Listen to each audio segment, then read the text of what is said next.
Aku jumpa Nabi Allah Muhammad SAW. Berarti jumpa dengan siapa? Ruhnya, nurnya. Sedangkan jasadnya sudah wafat. Jumpa Nabi Khidir, itu asli itu. Nabi Khidir mentalkinkan aku baca. Nabi Khidir masih hidup nggak?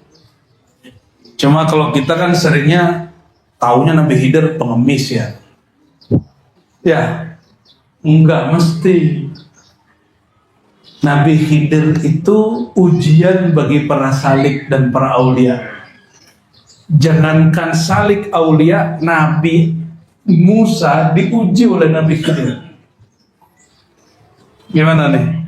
Kuat gak diuji Nabi Khidir? Nabi Khidir buat pantangan Nabi Musa. Nabi Musa ini menegakkan hukum syariat. Kalau orang ditonjok giginya patah, dia dikisos, patahin giginya. Ini Nabi Khidir bikin apa? Bunuh anak kecil depan Nabi Musa.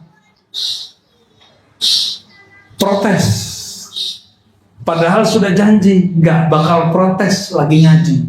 Ternyata ngajinya ini nggak pakai ngaji begitu ini, nggak pakai uraian, ngajinya langsung di tempat. Ini model-model Gusmi. Saya tanya kepada khodam beliau, jumpa di Lampung, Gusmi itu nggak ada ceramah-ceramah begini, jarang. Yang sering itu kami ngaji di dalam kisah.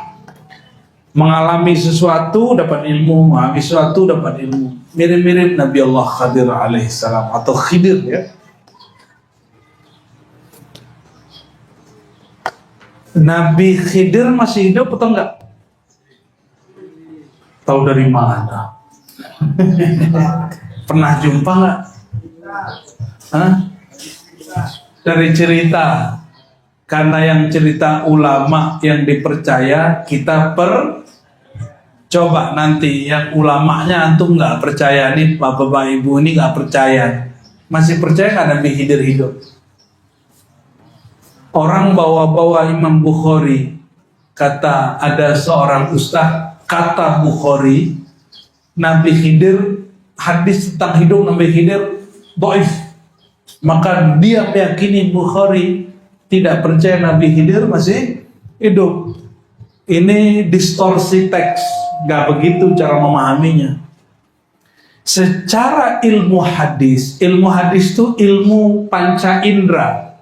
Secara panca indera tidak ada data atau secara empirik nggak ada data Nabi Khidir itu hidup dalam ilmu hadis.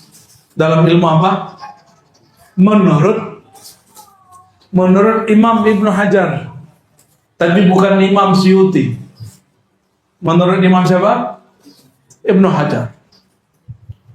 Tapi secara akliyah dan secara ruhiyah lain cerita. Ya. Secara kasat mata Nabi Muhammad bin Abdullah sudah wafat, benar. Secara ruhiyah sudah wafat belum? Sampai hari ini, bahkan hari ini masih ada orang jumpa rohaniah Rasulullah SAW. Oh, nggak boleh diceritain, Ustaz. Siapa yang bilang nggak boleh diceritain?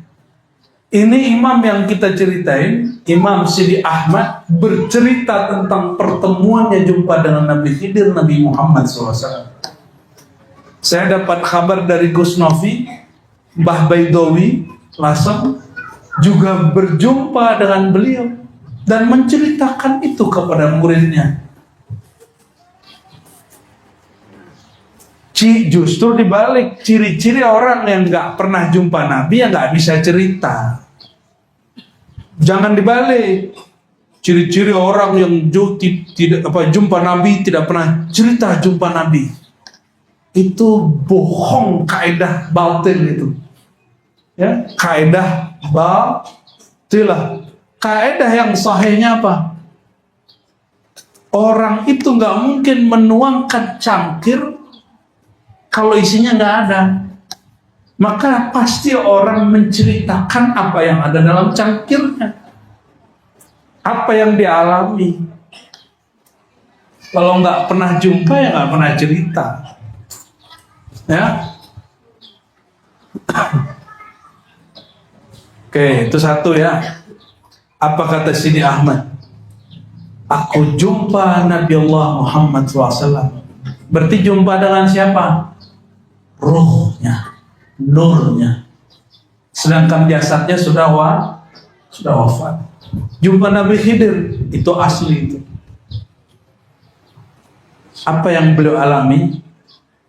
Falaqananil Khadir alaihi salam, la ilaha illallah Muhammadur Rasulullah fi kulli lamhatin wa nafasin adada ma wasi'ahu ilmullah. Nabi Khidir mentalkinkan aku bacaan la ilaha illallah Muhammadur Rasulullah fi kulli lamhatin wa nafasin adada ma wasi'ahu ilmullah.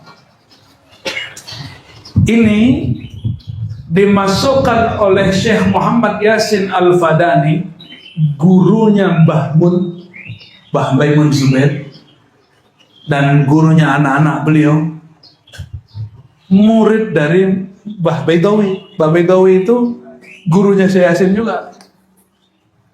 Dimasukkan ke dalam kitab musalsalnya, judul babnya apa?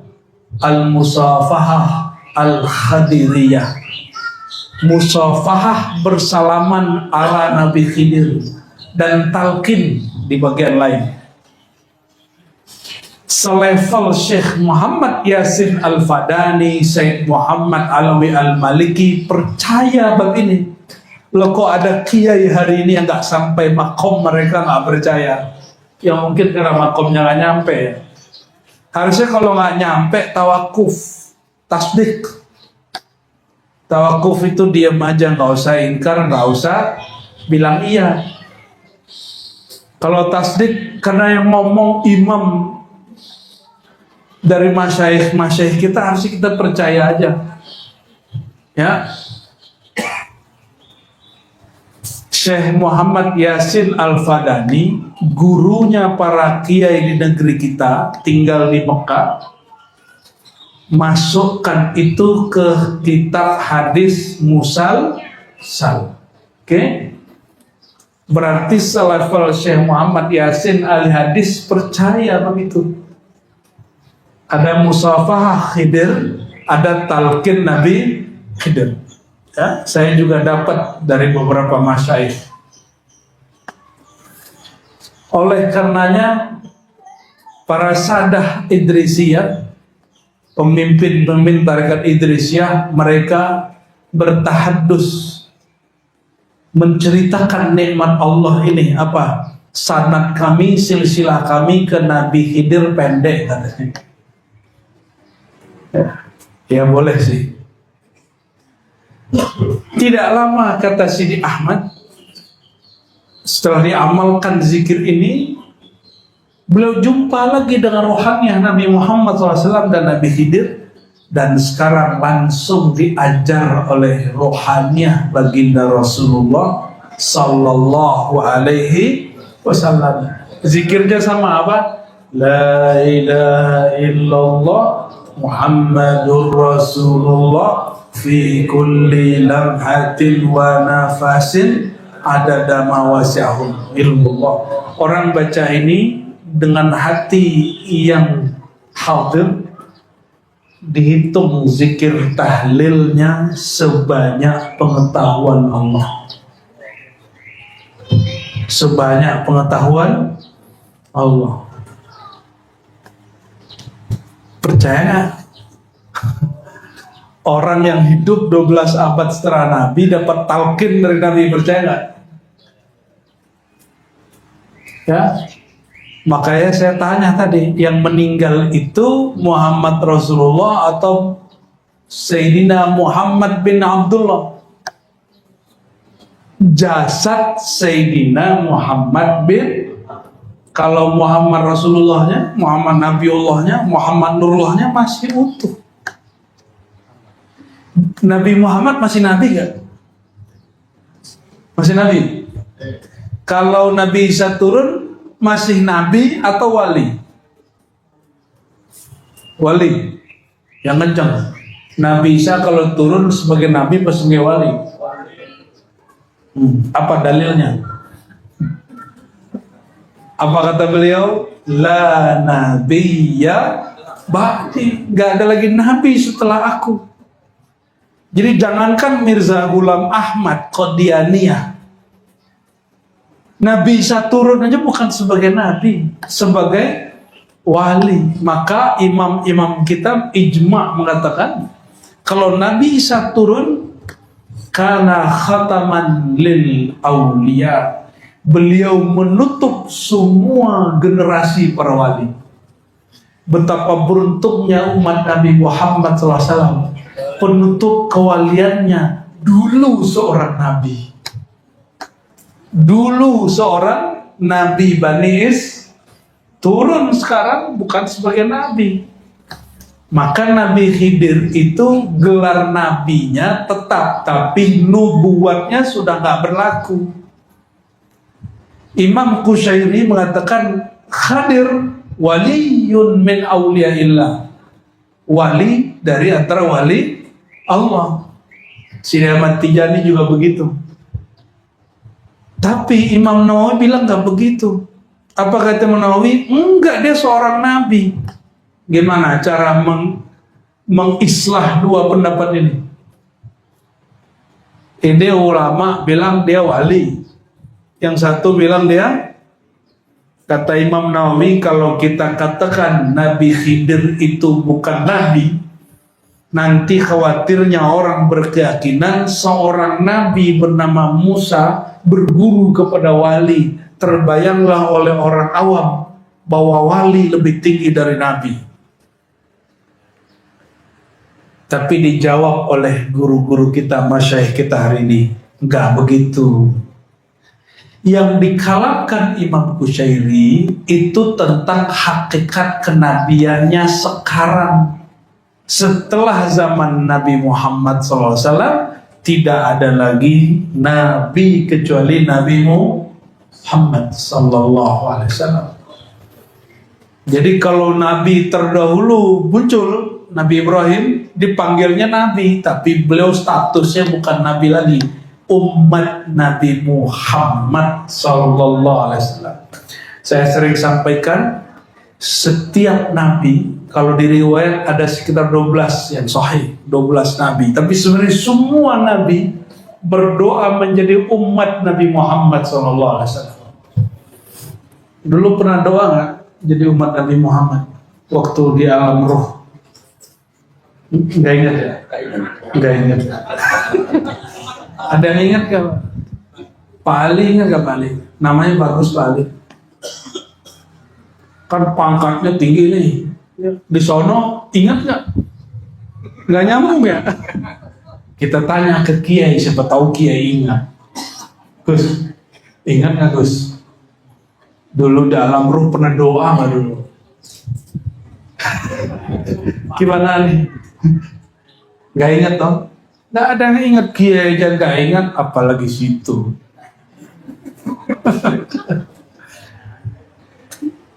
Yang mengingatkannya baginda sallallahu alaihi wasallam pakai ayat alastu birabbikum. Bukankah kata Allah ini di alam ruh, aku ini pemilik Tuhannya kalian, pemilik kalian atau Tuhannya kalian. Lalu semua ruh menjawab, bala syahidna, tentu ya Rabb, kami menyaksikan. Kenapa enggak syahid itu aku menyaksikan? Karena tidak ada yang sanggup menyaksikan Allah kecuali Allah lebur basar dia dalam basarnya Allah subhanahu wa ta'ala. Allahumma salli ala sayyidina Muhammad.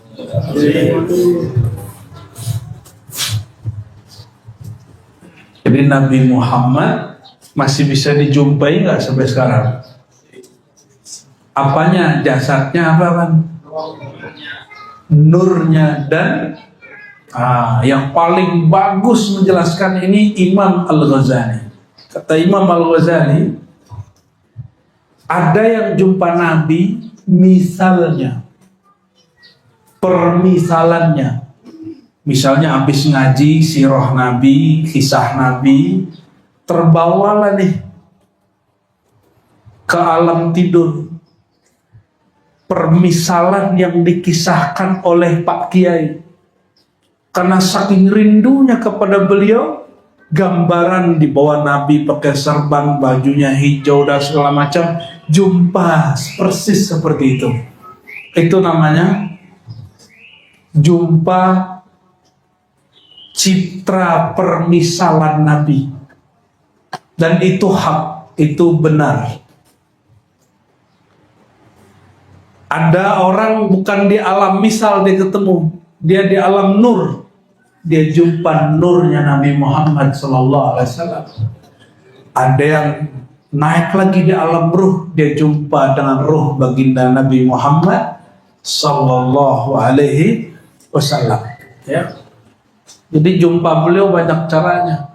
Bahkan ada cara jumpa yang jumpanya setiap hari. Namanya Imam Abul Abbas Al-Mursi. Ini perhatikan. Orang Lasem pasti pernah dengar kitab Al-Hikam. Ya. Karena pasti ada yang ngaji kitab Al-Hikam. Kitab Al-Hikam dikarang oleh Ibnu Athaillah Sakandari, Alexandria. Dia punya guru namanya Al-Mursi. Apa kata Al-Mursi? Inni a'adadtu nafsi ghairal muslimin. Aku menganggap diriku tidak Islam lagi, illam aran Nabi SAW lahzatan, jika aku tidak memandang kepada Nabi Muhammad SAW. Itu gimana caranya itu? Dan itu tertulis di semua kitab. Di kitab Lataiful Minan, namanya abang beliau Gus Minan. Ya, jangan-jangan ngambil dari kitab Lataiful Minan. Ada Syazilinya berarti ya, keluarga tarekat. Bapak Ibu yang bukan Allah, oleh karena itu jumpa dengan Nabi jika bersumber dari kekasih-kekasih Allah tidak usah diragui. Namun ada cara mengujinya, bahwa ini benar atau tidak benar. Dan satu hal lagi, mimpi bukan untuk dipercaya. Sebenarnya sebagai sebuah akidah, kata Nabi SAW, inna ru'ya salihah minal mubasyarat. Mimpi itu bagian dari kabar baik. Jadi kita tidak menjadikan mimpi sebagai sumber dalil, kecuali tarekat Idrisiyah menjadikannya sebagai sumber amal. Dan alhamdulillah ulama negeri kita sangat dewasa, tidak ada satupun yang memfatwakan sesat tarekat Idrisiyah. Ya, nggak ada kan? Temboro, tahu Temboro? Itu dulu pendirinya tarekatnya Idrisiyah, sampai kemudian gurunya Syekh Abdul Fattah kalau nggak salah meninggal di Garut, di Tasik. Dia kemudian ngambil tarekat Naqsyabandiyah Al-Khalidiyah. Maka sekarang di sono orang jemaat tabligh itu suluk.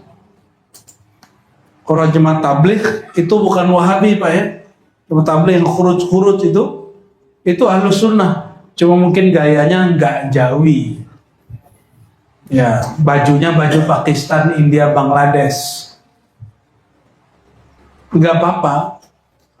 Ya harusnya khurujnya pakai batik gitu ya. Kenapa? Karena budaya sana dibawa ke sini ya. Kita canggung juga lihatnya. Tapi ala kulli hal, jangan salah paham terhadap jamaah tabligh. Mereka Ahlus Sunnah sama dengan kita. Paling 1-2 oknum yang tidak paham, membid'ahkan amalan. Padahal adab orang khuruj nggak boleh membid'ahkan amalan orang kampung. Itu yang saya tahu ya. Nah, kembali ke yang tadi. Jadi salah satu redaksi zikir, dan zikir ini zikir paling afdalu dzikri la ilaha. Zikir ini pemaknaannya itu bisa dengan cara tadi, la ilaha illallah Muhammadur Rasulullah fi kulli lamha. Apa arti fi kulli lamha? Setiap saat setiap waktu, fi kulli lamhatin wa nafasin, setiap hembusan nafas. Ini yang bernafas tidak hanya manusia, hewan juga bernafas. Itu pohon juga bernafas. Maka siang-siang begini, ini semoga nanti tambah banyak pohonnya nanti Pak Jerifai ya. Jadi kalau bikin acara nggak gerah lagi. Banyakin pohon sini. Pohon itu dia bernafas mengeluarkan O2. Itu yang kita butuhkan. Maka coba cek, kalau orang menanam pohon sekeliling rumahnya, itu langsung bisa turun 3-5 derajat. Ya, lebih adem. Silakan nanti dipilih pohon apa yang cocok. Ya, tanya pakar pohon yang bisa rindang-rindang begitu ya.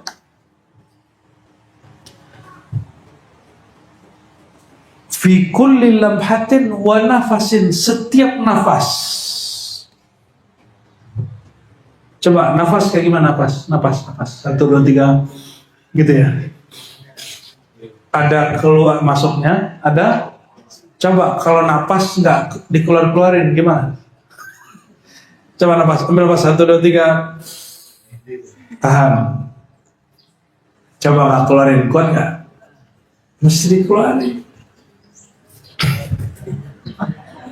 Dan bernafas ini sebenarnya menirukan akhlaknya Allah. Takhallaqu bi akhlaqillah. Ada satu riwayat, berakhlaklah, berperilakulah seperti perilakunya Allah. Salah satunya nafas. Salah satunya apa? Dan zikir paling afdal, zikir pakai tahan nafas.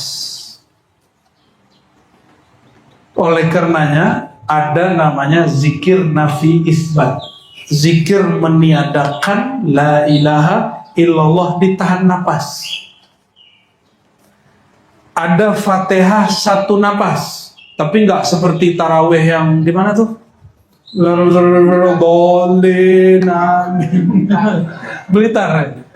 Itu saya nggak tahu tuh sanatnya kemana itu. Sanatnya jangan-jangan ke Gus Hadi itu ya. Itu kan bacanya cepat Gus, tapi nggak secepat itu kan, masih bisa jelas kita dengarnya. Gus Hadi ini kalau khataman dari pagi, asar khatam dia, biar ya dikit. Sayyidina Utsman sehari semalam 8 kali, berarti siang 8, malam 8 kali. Itu gimana caranya?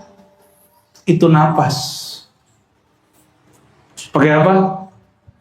Orang kalau bisa ngatur napas, dia pindah dimensi. Bisa pindah alam tanpa disadari. Gak percaya ya? Gak usah percaya. Yang begitu gak usah dipercayai. Itu untuk dilalui. Malam yazuk, lam ya'rif. Yang belum melakukannya, mengamalkannya nggak akan paham. Ya, nggak akan paham. Sunan Kalijogo itu salah satu wiridnya sehingga dia tahan duduk. Itu dia zikir tahan napas. Sunan Bonang itu zikirnya tahan napas. Orang belajarnya di laut kok. Selain belajar di bumi, dia juga belajar di laut. Kalau nggak tahu zikir tahan napas, gimana ceritanya? Salah satu mursyid di kampung kami, namanya Syekh Muhammad Nurullah, karena sudah wafat kita sebut namanya. Anak dari seorang wali juga. Beliau mursyid Tarekat Naqsyabandiyah dan Samaniyah Al-Qadiriyah Al-Khalwatiyah. Tinggalnya dekat sungai. Di situ anak-anak main-main tepi sungai, berenang, hilang. Dipanggil beliau, itu cebur masuk, lama sekali. Kita nggak tahu hitungannya berapa jam. Cuma orang kampung kan lebay, 3 jam Pak katanya. Manalah sampai 3 jam. Ya paling ya lama lah. Dan nggak keluar-keluar. Sampai kemudian ketemu anak itu, ternyata emang sudah masuk ke dalam, hanyut. Ditanya sama muridnya, kok bisa lama? Mungkin barangkali setengah jam, 1 jam. Pakai apa Tuan Syekh? Jawaban beliau, zikir tahan nafas, la ilaha illallah. Di Uzbek ada seorang imam namanya Imam Abdul Khalik Al-Hujdwani. Jadi kalau ziarah pertama ke Uzbek, wali songo pertamanya di sana Abdul Khalik Al-Hujdwani. Ini sama dengan Mbah Asmorokon di Palang Tuban itu, dari negeri Uzbek. Zikirnya sama. Apa kata Imam Abdul Khalik?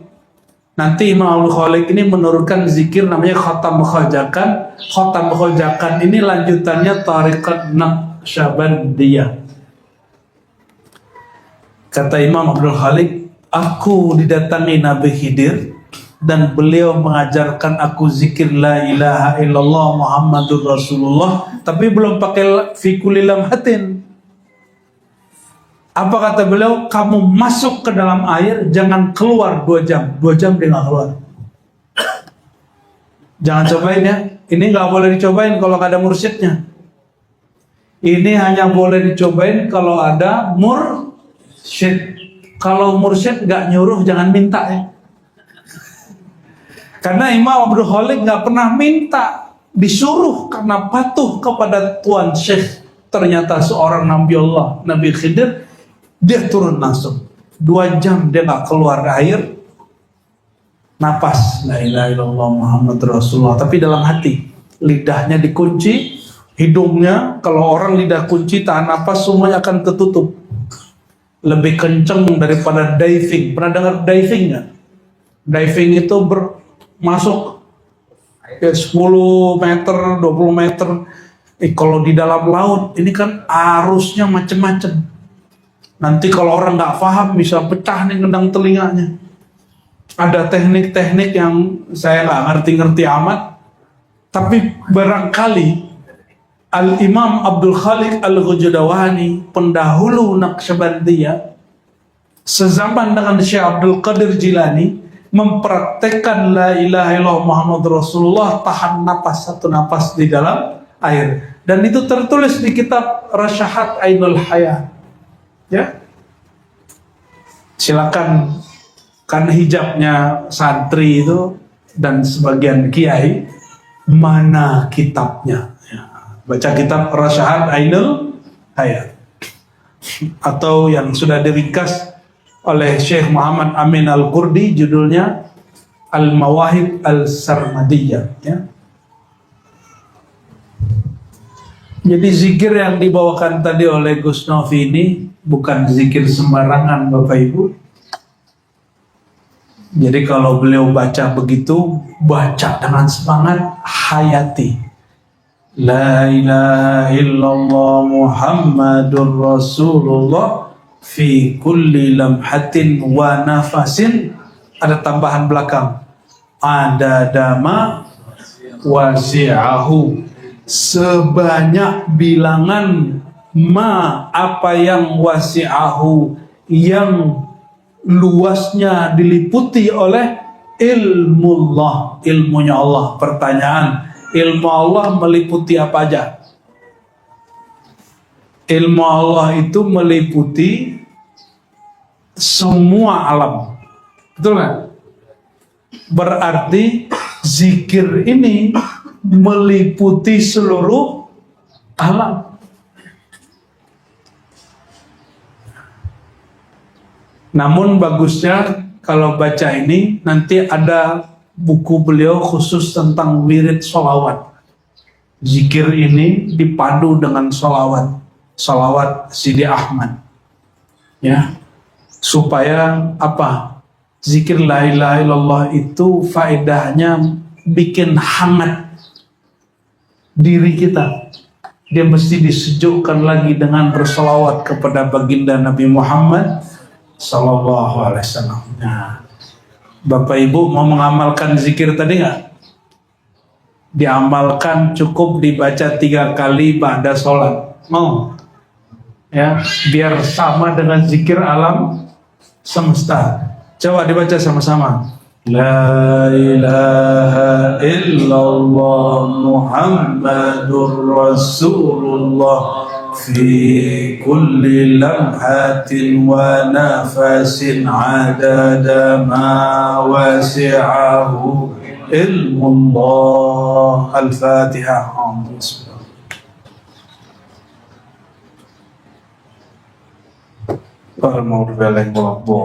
Amin. Ya, maksus itu maksudnya dikhususkan oleh Nabiullah Khadir untuk Sidi Ahmad Al-Idrisi. Dan sanadnya bukan sanad ahli hadis, sanadnya sanad ruhani. Dan ini dibenarkan oleh Imam Sakhawi jauh sebelum beliau, sezaman dengan Imam Suyuti. Imam Sakhawi mengatakan, jika tidak jumpa secara fisik, mungkin saja jumpa secara rohani. Sayyidina Uwais Al-Qarni, masih ingat, tersebut di dalam Sahih Bukhari dan Muslim. Uwais ini mau haji, mau jumpa Nabi. Tapi ibunya mengatakan, wahai Uwais, jika engkau berangkat, ibumu yang rentah ini sama siapa? Uwais udah siapkan kendaraan, semua zat perbekalan. Kata Uwais, baik ibunda, tapi tunggu sebentar, aku ada urusan. Itu semua bekal dia, dinar dirham dia, onta dia, makanan dia, dihantarkan kepada kawannya yang nangis-nangis gak bisa berangkat, tapi doa setiap hari, ya Allah, apapun caranya berangkatkan aku haji, apapun caranya berangkatkan aku haji. Ternyata itu caranya. Berangkatlah melalui Uwais. Apa kata Uwais? Bro, mas bro, ini onta, ini duit, ini makanan, bro, berangkat. Berangkatlah itu orang. Sampai itu orang di Mekah lagi tawaf, yang pertama dia lihat Uwais. Bingung gak? Masuk kepada Arafah, yang dia lihat lagi sedang wukuf Uwais. Maka Sayyidina Muhammad SAW berkalam kepada Sayyidina Umar dan Sayyidina Ali. Hei Umar, hei Ali, jika engkau ada kesempatan, nanti carilah orang bernama Uwais Al-Qarni, mohonlah ampun kepadanya. Secara ilmu hadis, Uwais ini disebut mukhadramin, sezaman dengan Nabi tapi tidak jumpa Nabi. Secara ilmu hadis, karena ilmu hadis ini ilmu empirik, gak jumpa secara fisik, berarti gak jumpa. Maka yang jumpa lewat mimpi bukan sahabat Nabi ya, nanti ngaku-ngaku sahabat Nabi lagi. Ini secara ilmu hadis, tapi secara rohani Uwais jumpa terus Nabi Sallallahu Alaihi Wasallam.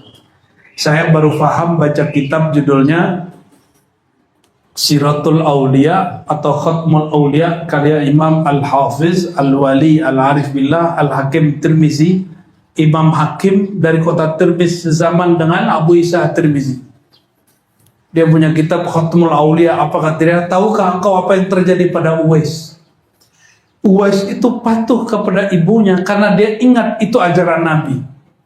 Maka setiap kali dia berbuat baik ke ibunya, dia pandang ibunya, ibu hakiki adalah Ahmad Ruhullah.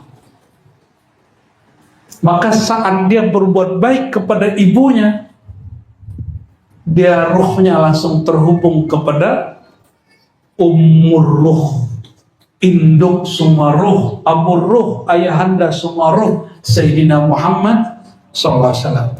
Maka Nabi langsung tahu. Maka Nabi kata Nabi, nanti kamu cari wahai Umar, wahai Ali. Umar cari sendiri, Ali cari sendiri. Mereka jumpa. Selevel Umar, selevel Ali, bukan Pak Ali ini.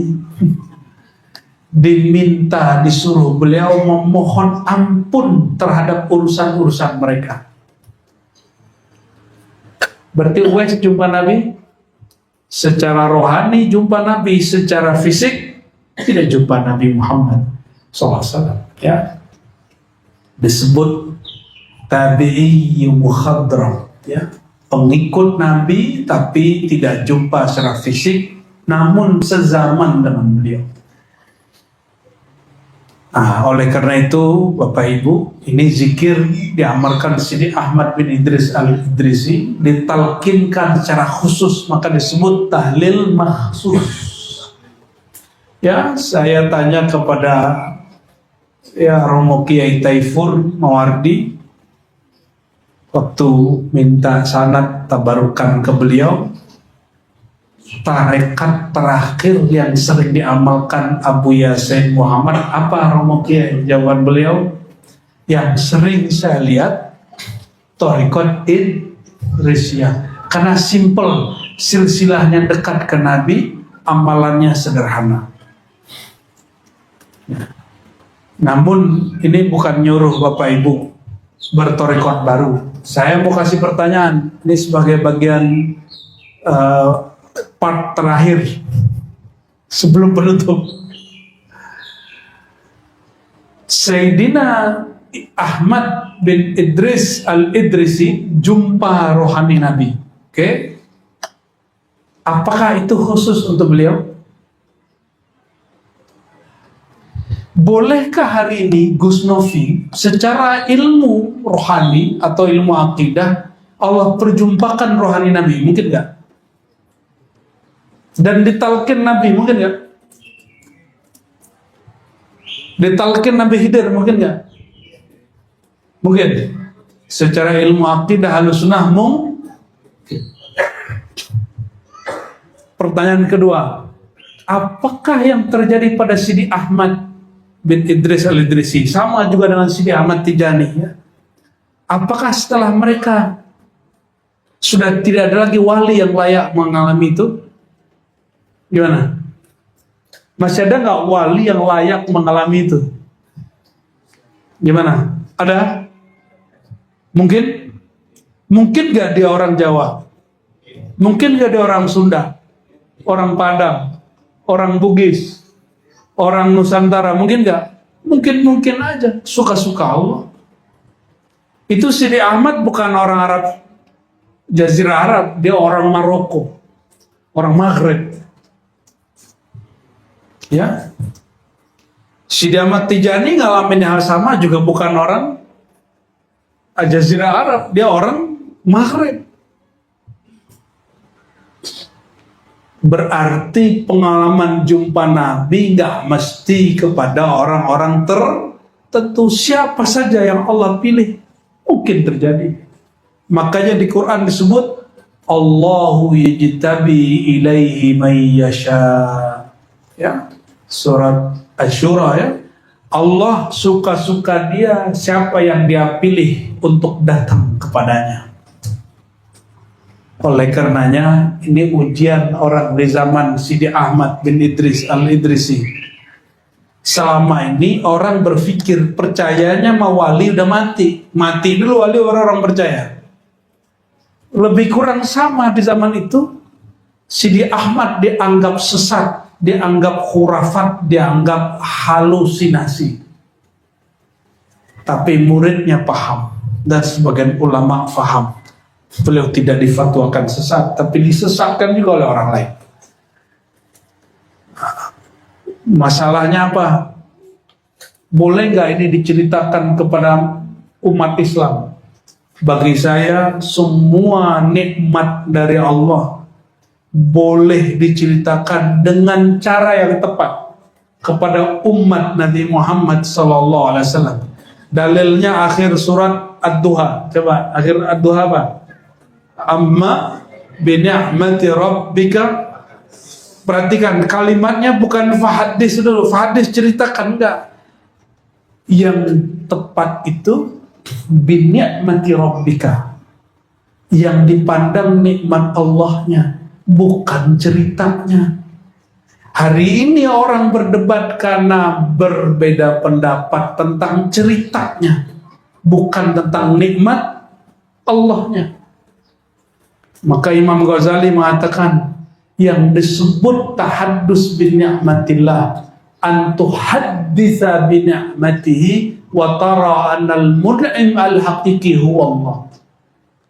Tahaddus menikmah itu hakikat dari syukur ketika engkau meyakini, memandang, merasakan sang pemberi nikmat itu Allah. Jadi yang hebat bukan Sidi Ahmad Al-Idrisi, Sidi Ahmad Tijani, Maulana Khalidi, Sidi Muhammad Karim Samani, bukan.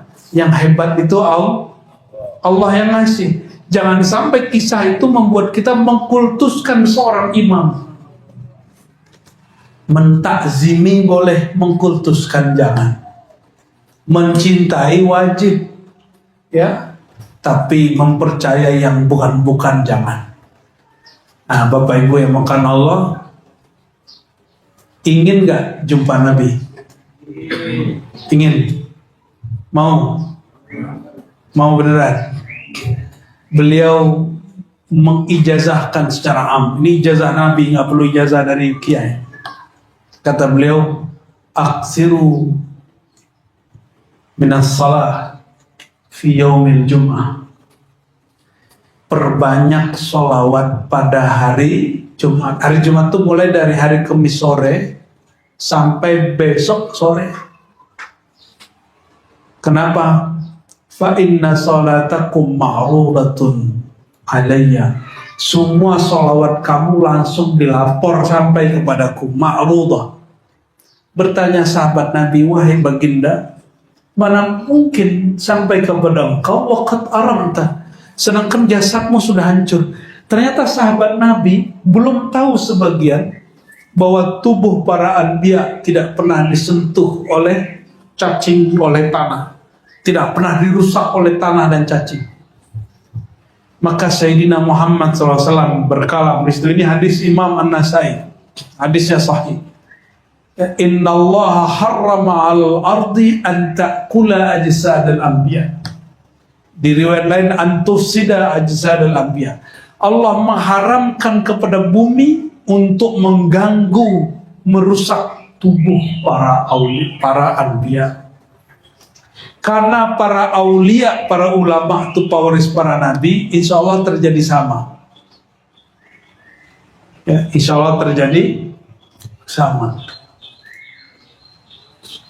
Jadi hari Jumat sholawat jangan kurang dari, mau dikasih angka nggak? Kalau saya dulu saya kasih angka, jangan kurang dari 1000. Sholawat itu tak terhingga, tapi khusus hari Jumat sekali duduk jangan kurang dari 1000. Waktunya di waktu duha sebelum Jumat. Gimana saya kerja? Ya gimana dong?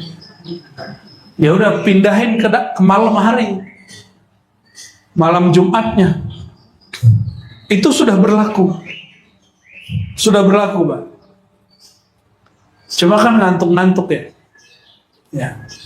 Dan nanti ini dijamin, ini mujarrab, sudah dilakukan oleh banyak wali-wali Allah. Termasuk Al-Fakir sendiri mengalami, walaupun belum pantas menyandang derajat wali. Suatu saat Rasulullah akan mendatangi, ya, di alam antara tidur dan jaga, atau di dalam mimpi, atau dalam keadaan jaga. Terserah, Allah punya kehendak. Allah yajtabi ilaihi may yasha wa yahdi ilaihi may yunib. Ya, berapa sholawatnya? 1000. Cobain ya. Kuat nggak? Nah, harus kuat. Orang disuruh kerja, ntar dapat gaji sekian, mau. Giliran mau jumpa Nabi nggak mau. Emang kita ini kurang mahabbah dengan Nabi Muhammad SAW. Main handphone bisa berapa lama? Nonton YouTube bisa berapa lama? Nonton Netflix bisa berapa lama? Emang kalian ini akan dibangkitkan bersama YouTube, Netflix, dan Facebook. Tidak dibangkitkan bersama Rasulullah. Mau dibangkitkan bersama Rasulullah? Hari kiamat tuh hari Jumat. Banyak-banyak sholawat hari Jumat. Kalau rasa hadir Nabi ini sudah nyatu, rasanya orang tidak ada nyatu sama Nabi, rasa hadirnya yang nyatu. Rasa satu itu di bagian rasa, bukan di hakikatnya. Zat kita tetap beda dengan beliau.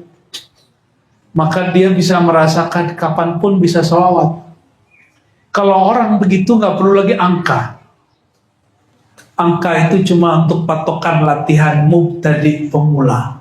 Bagi yang sudah muhibbin pencipta, bagi dia angka itu nista. Masa ama Allah sama Rasulullah pakai angka-angka, ya? Maka bagi yang sudah merasa pencinta, oh ini jebakan nih. Bagi yang sudah merasa bersolawatlah fi kulli lamhatin wa nafasin. Berselawatlah setiap saat, setiap napas. Maka ada namanya solawat pada napas. Itu ya, ilmunya masih belum boleh dibuka itu ya. Semoga bermanfaat. Ini sudah jam 3:30 ya. Berarti sudah dapat 2 ilmu ya. 1, la ilaha illallah Muhammadur Rasulullah fi kulli lamhatin wa nafasin. Ada masalah ingin jumpa Rasulullah ya, perbanyak solawat pada hari Jumat pasti, tapi waktunya suka-suka Allah. Nanti yang sudah jumpa lapor ya, nanti pasti pengalamannya nggak jauh-jauh beda. Apa pengalamannya? Itu rahasia. Zuk ta'rif, rasakan dulu. Jarib ta'rif, tadri, rasakan dulu, lalui dulu, alami dulu. Pasti nanti pengetahuan kita akan sama-sama. Insya Allah. Nasallallahu afwa wal afiyah lana wa li walidina wal masyayikhina ila hadratin Nabi al-Mustafa Muhammad sallallahu alaihi wasallam, man ismuhu fil arshi Ahmad Mahmud. Al-Fatihah.